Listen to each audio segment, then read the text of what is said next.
Emmanuel Macron has been blamed by Express.co.uk readers for triggering the dramatic new deadlock in post-Brexit trade talks between the UK and European Union, as negotiations edge close to a no-deal outcome.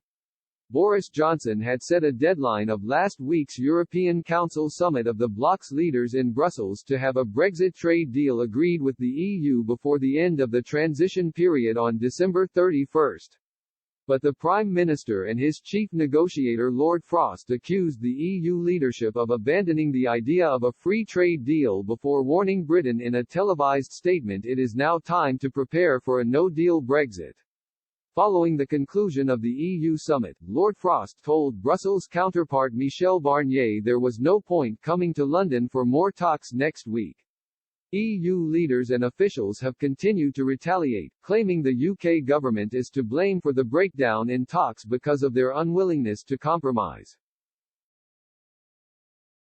Fisheries has been a key stumbling block in negotiations, with Emmanuel Macron insisting access for his country's fishermen into British waters should not be compromised as part of any agreement between London and Brussels.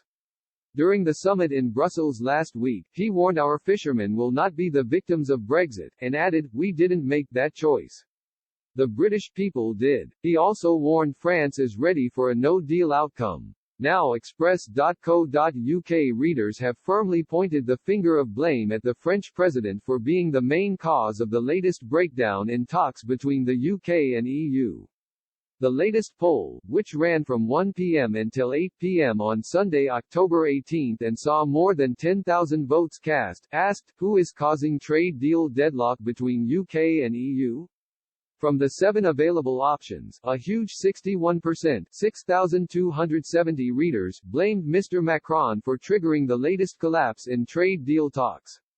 More than a quarter, 27% or 2,728 readers, voted the EU's chief Brexit negotiator Michel Barnier, who has been engaged in crunch talks with UK counterpart Lord Frost over recent weeks. He was followed by Mr. Johnson, 6%, Angela Merkel, 3%, and European Commission President Ursula von der Leyen with 2% of the vote.